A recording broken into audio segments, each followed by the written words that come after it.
Hello, Team RPI. Hey, Coach Tim here. I want to walk you through how to design your Rebecca's Private Idaho remote course.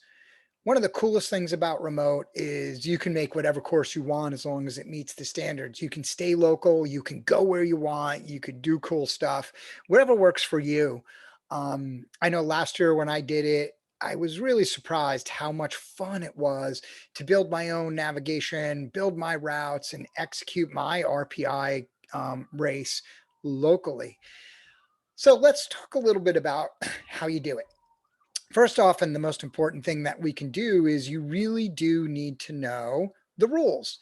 So head on over to the RPI remote page and let's see what the standards are.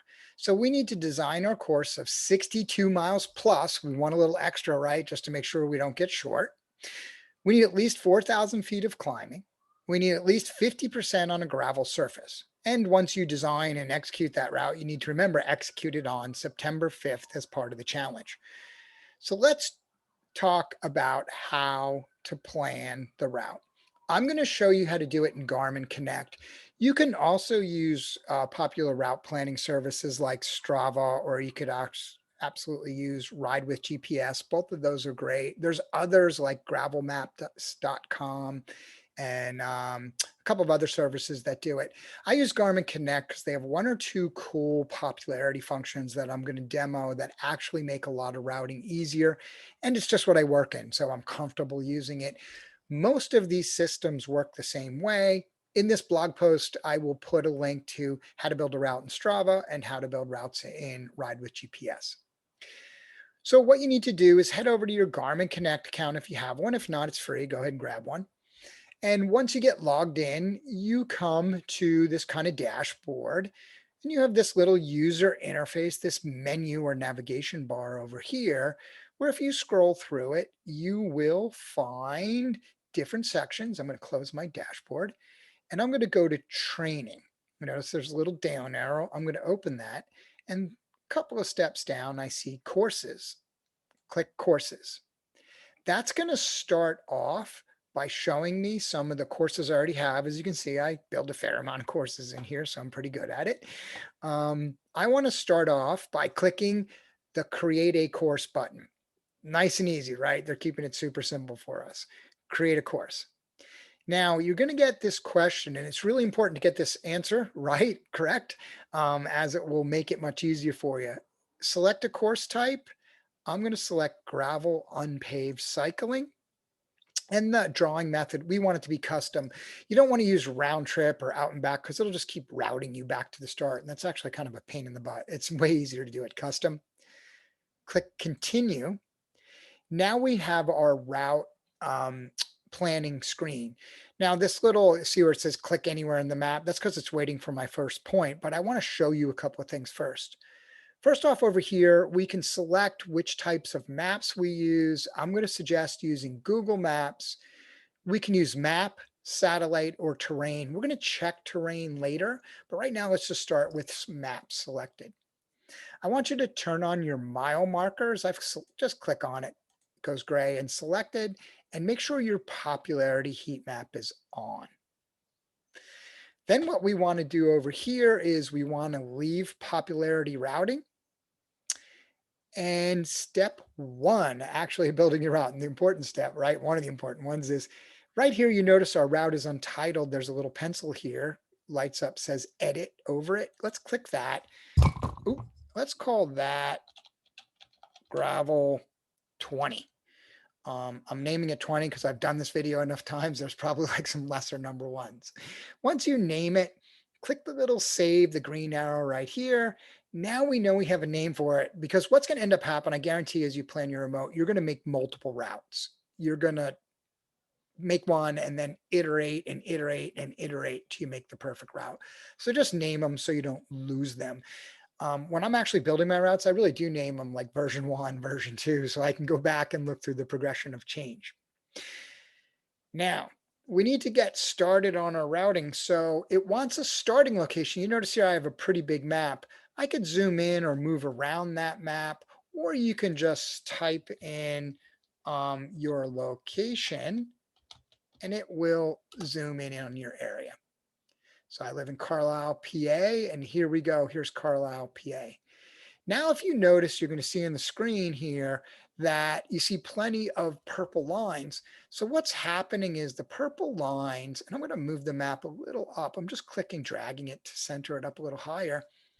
The purple lines, since we selected gravel and unpaved, it's showing us the most popular. It is the heat mapping system going on.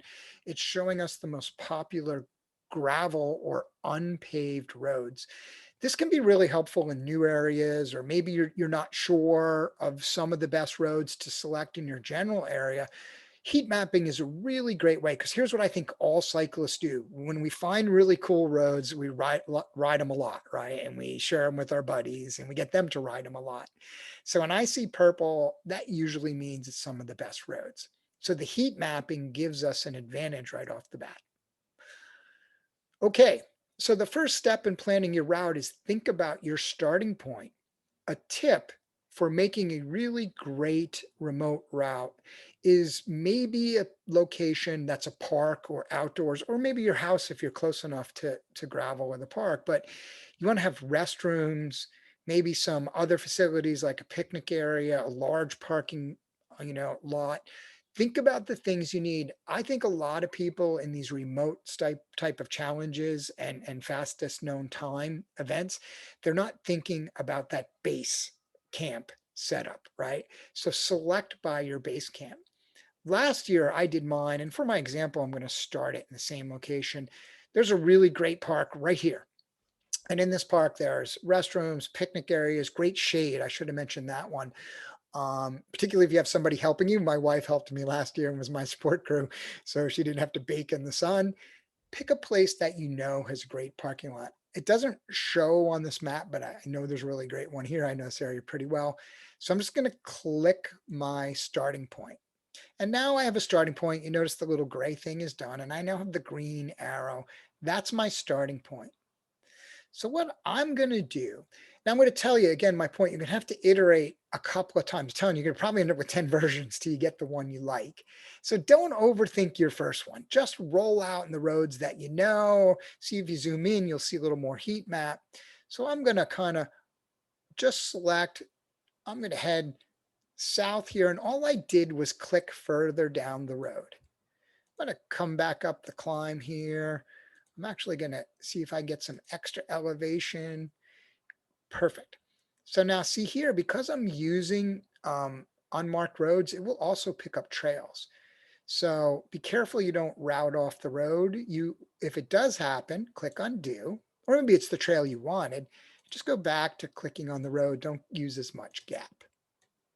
So simple as that. I'm up at Big Pine Flat Ridge here. Going to drop back down. Now I have this whole spine road, right? That's very purple. And this ridge road, it's kind of the connector to all the gravel. All this is gravel. All this is gravel. It's just really steep. This is a very steep area. I'm going to show you a terrain map in a moment. So it doesn't get used as much. This is more rolling and doable. But hey, it's a remote challenge and I want to go fast, right? So I'm going to use that spine road. I picked up a trail there. So I'm going to use that spine road. I just want to be zoomed in enough to make sure I'm staying on the road. And I'm going to just use, so if you see what I'm doing, I mean, I have local knowledge, but I'm also using that very popular heat map system, like what is everybody riding? Now, as you can see here, I have my mile markers turned on so I can visually see them around 20. But if you've been watching over here as I build, I'm building a profile map of my route. And as I scroll through it, you can see the little dot moving. And it tells me I have 20 miles. So 1/3 of my mileage is done. And I have 1,500 feet of climbing. So about a little more than 1/3 of my required climbing. So I'm off to a pretty good start, right? So that's what you have to pay attention as you build it. You want to get the climbing and mileage. You don't end up with 60 miles or 62 miles and 6,000 feet of climbing. You want to get close to 4. So watch these two as you plan. So I'm going to click through. I'm going to come down here. I'm going to head up this really great dirt trail. Back over here, back down here. Now I'm getting close to 30 miles. So I'm going to keep planning this till I get to about 30. So at 30 miles at 2,700 feet, I've got a good mileage. I got a good route going. I'm pretty cool with this route, but I'm probably picking up a little more climbing than I want here. So if I start thinking of ways to flatten it out, that probably would be helpful. So I'm going to keep building up. Notice how that routed me down there. It doesn't like this little piney road section. So I'm just going to keep routing it. Now I'm getting to about 34 miles, but 3,100 feet. I know I'm going to have to edit this, right? I just picked up a lot of climbing, but it is what it is for my first draft. Oh, I don't like the way that routed. A lot of times you just need to make smaller elements to make it all work. Um, yeah, there's some closure there. So, okay. And there's some closure there. So we'll head down. I'm going to drop all the way down here. Um, come back up. Now I'm at 40 miles, so I need about another 20 miles, but I'm really close some square feet, or I'm square feet, climbing feet. So I really want to make sure I limit my climbing from this point. So I'm going to try to go straight up here, even though I just said up. So I'm at 3,600, cross over my old course there, maybe head down a little. I hate heading down here because the reality is I already have my square feet. I already have all the climbing I need. I'm going to head over here to get some more mileage. Man, I still haven't gotten it, huh? I need to get better at my ad hoc routing here. Come back up here and bring it home. Okay, so now this is my gravel version 1, right? So I've kind of looped around. I've gotten a fair amount of gravel in, um, but I have 62 miles, so I might want a little more to be safe, right? But I've got my 62 miles, but I already have 5,600 feet of climbing. So the challenge is that, there's a lot of climbing where I'm choosing. One of the things you can do to get a better visual is flip your map to terrain map just by clicking over here. Now you can see why in this area I'm picking up so much elevation gain. This happened to me last year when I planned it out. And I really had to do about 10 versions before I got it right. So you'll go through the same. What I'm going to recommend you do, though, is save your course, right? And then you can always copy it and or edit it in the future so that you're kind of making versions of what you're doing so you don't lose track of your history to build the build your remote course. That's the basic how-to. Pretty simple process, click through, stick with it. Just know it's going to take you a bunch of efforts. I'm going to do about 3-4 weeks into the RPI Basecamp. I will do a webinar where I'm going to demo this again and answer all your questions live so that if you're having trouble with it. But it's really great if you play with this for a little bit. And again, you can do the same in Strava. You can do the same in Ride with GPS. Play with it a little bit, find your route. Now, in closing, don't forget your route needs to be at least 50% gravel. So I'll, in the bigger webinar, teach how to double check that, but manually you'll know your area. But if you're not in the area and stuff like that, you might want to use gravelmap.com to verify your gravel amount, but I'll teach that in the larger webinar. Okay, everybody, I hope that helps. Please feel free to ask questions in the Facebook group if you have them. Thanks.